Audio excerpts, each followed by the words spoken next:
అనుదిన వాగ్దానం, daily promise. దేవుని నామమునకు మహిమ కలుగును గాక. మన ప్రభువు ప్రియరక్షకుడు యేసుక్రీస్తు వారి శుభనామంలో మీకు నా హృదయపూర్వక వందనాలు తెలియజేస్తున్నాను. ఈ దినం దేవుని మాట మీకు జ్ఞాపకార్థమైన దగును. నిర్గమ 12:14. ఈ దినము మీకు జ్ఞాపకార్థమైన దగును. Praise lord. ఇది ఇశ్రాయేలీయులకు గొర్రెపిల్ల రక్తంతో విమోచింపబడిన దినం, ఐగుప్తు బానిసత్వం నుండి విడుదల పొందిన దినం. అందుకే దేవుడైన యెహోవా ఈ దినము మీకు జ్ఞాపకార్థమైన దినము అని సెలవిస్తా ఉన్నాడు. నిర్గమాకాండం 17:8-14 చూస్తే, అమాలేకీయులు రెఫీదీంలో దేవుని ప్రజలతో యుద్ధం చేయగా యెహోషువ కత్తి వాడి చేత అమాలేకు రాజును అతని జనులను గెలిచాడు. అప్పుడు నేను అమాలేకీయుల పేరు ఆకాశం క్రింద ఉండకుండా బొత్తిగా తుడిచివేయుదును గనుక జ్ఞాపకార్థంగా గ్రంథంలో దీన్ని వ్రాయమని సెలవిచ్చినాడు దేవుడైన యెహోవా. మోషేకు సెలవిచ్చాడు. Praise Lord. నిర్గమ 20:24. దేవాది దేవుడు తానే స్వయంగా వచ్చి ఆశీర్వదించటకు గాను, తన ప్రజలు తన నామమును ప్రార్థించటకు గాను, ఆరాధించటకు గాను జ్ఞాపకార్థంగా తన నామమును ఉంచు స్థలములను కొన్నింటిని ఏర్పరచుకున్నట్లుగా ఈ లేఖన భాగం స్పష్టం చేస్తా ఉంది. నిర్గమ 28:29-30. ప్రజల తరపున విజ్ఞాపన చేయి యాజకునికి మనవులు వింటున్న దేవునికి జ్ఞాపకార్థముగా ఉండునట్లు యాజకుని రొమ్మున ప్రజలందరి పేర్లు జ్ఞాపకార్థము కొరకు లిఖించబడవలసిందిగా దేవుడు కోరుకుంటున్నట్లుగా ఈ వచన భాగం మనకు తెలియజేస్తా ఉంది. Praise Lord. యెహోషువ 4:1-7. దేవుడు తన ప్రజలకు యోర్దాను పాయలు చేసి దానిని దాటించినప్పుడు యోర్దాను మధ్యమందుండిన 12 రాళ్లను తీసుకుని మరి ఇశ్రాయేలీయులకు జ్ఞాపకార్థముగా నుండునట్లు వారు బస చేసిన చోటికి తెచ్చి అక్కడ నిలువబెట్టిరి. ఆ రాళ్ళు చిరకాలం వరకు మీకు జ్ఞాపకార్థముగా ఉండునని వారితో చెప్పినాడు దేవుడు.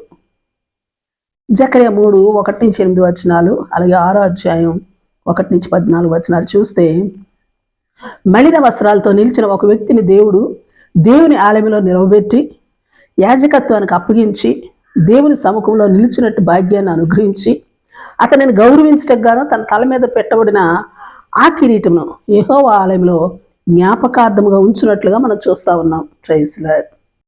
మలాకి 3:16. యెహోవా యందు భయభక్తులు కలిగిన వారు ఆయన నామమును స్మరించుకుంటూ ఒకరితోనొకరు మాట్లాడిన వారి మాటలను బట్టి వారు ఆయన సన్నిధిలో జ్ఞాపకార్థముగా దేవుని సముఖమందు ఉండునట్లుగా ఒక గ్రంథము వ్రాయబడుతూ ఉన్నట్లుగా ఈ లేఖన భాగం స్పష్టం చేస్తా ఉంది. మత్తయి సువార్త 26:6-13. ఒక స్త్రీ మిగిలిన విలువ గల అత్తరుబుడ్డి తీసుకుని వచ్చి ప్రభు పైన యేసుక్రీస్తు వారి తల మీద పోసింది.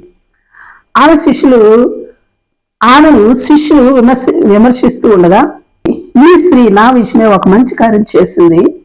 సర్వలోకమందు ఈ సువార్త ఎక్కడ ప్రకటింపబడుతుందో అక్కడ ఈమె చేసినది ఈమె జ్ఞాపకార్థముగా ప్రశంసింపబడునని మీతో నిశ్చయముగా చెప్పుచున్నానని వారితో చెప్పినాడు దేవుడు. Praise lord. అపొస్తలుల కార్యం 10:1-4 చూస్తే, కొర్నేలి అనే భక్తిపరుడు ఒకడున్నాడు. అతను తన ఇంటి వారందరితో కూడా దేవుని యందు భయభక్తులు గలవాడు ఉండి ప్రజలకు బహు ధర్మం చేయించు ఎల్లప్పుడూ దేవునికి ప్రార్థన చేయవాడు. అతని గురించి ప్రభు చెప్తున్న మాట, నీ ప్రార్థనలు నీ ధర్మకార్యాలు దేవుని సన్నిధికి జ్ఞాపకార్థంగా చేరినవి అని చెప్పబట్ట మనం చూస్తున్నాం. Praise the lord. ఇలాగన మన జీవితాల్లో రక్షణ, విడుదల అనుగ్రహించబడిన దినము ఒక జ్ఞాపకార్థం, మన విజయం ఒక జ్ఞాపకార్థం. మనం దేవుని నామంలో ఏర్పరచుకున్న ప్రార్థన, ఆరాధన స్థలాలు దేవుని దృష్టిలో జ్ఞాపకార్థం. ప్రార్థన, విజ్ఞాపన చేయటం జ్ఞాపకార్థం దేవునికి. మన జీవితాల్లో దేవుడు చేసిన అద్భుత కార్యాలు మనకు ఒక జ్ఞాపకార్థం. మనకు దేవుని ముందు, దేవుని సింహాసనం ముందు కలిగిన గౌరవ మర్యాదలు ఒక జ్ఞాపకార్థం. దేవుని ఇలా భయభక్తులు గల వారి మాటలను ఒక జ్ఞాపకార్థం. దేవుని కొరకు మనం చేసిన సమర్పణ ఒక జ్ఞాపకార్థం. మన ధర్మకార్యాలు కూడా ఒక జ్ఞాపకార్థం. ఇట్టి స్థితి గల వారిని జ్ఞాపకం చేసుకుంటాం గొప్ప ధన్యకరం, గొప్ప ఆశీర్వాదకరం. అవును, సామెతలు 10:7 చెప్పబడినట్లుగా నీతిమంతుని జ్ఞాపకం చేసుకున్నట ఆశీర్వాదకరమే. మరి ప్రైజ్ లార్డ్. నీతిమంతులను వారు జ్ఞాపకార్థముగా మన జీవితాల్లో ఉండుట మనం జ్ఞాపకం చేసుకున్నట్టు బహు ఆశీర్వాదకరమైన అంశం. అది ప్రార్థన చేసుకుందాం. ప్రేమ నమ్మకం కలిగిన మా పరలోక తండ్రి, మీ పరిశుద్ధ నామానికి స్తుతులు, స్తోత్రాలు స్తోత్రాలు స్తోత్రాలు.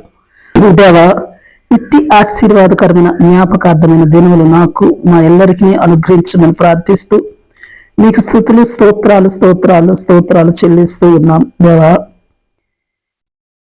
ఈ లేఖన భాగములను ధ్యానిస్తున్న మాకు ఈ దినము ఒక జ్ఞాపకార్థమైనది. అంతేకాదు తండ్రి, అనేకులకును మాకును ఈ దినము ప్రతిదినము ఆశీర్వాదకరమైనది గాను జ్ఞాపకార్థమైన దినముగాను ఉండునట్టు జీవిత విధానం మా జీవితాలకు అనుగ్రహించి మలిచి మహిం పొందమని ప్రార్థిస్తూ యేసు నామములో అడిగి వేడుకొంచున్నాం తండ్రి. Amen amen. Praise Lord. రేపు మరొక వాగ్దానంతో మనం కలుసుకుందాం. ప్రతిరోజు ఉదయం ఈ కార్యక్రమాన్ని వీక్షించగలరు. తిరిగి మళ్ళా రేపు ఉదయం కలుసుకుందాం. దేవుడు మిమ్మల్ని దీవించును గాక.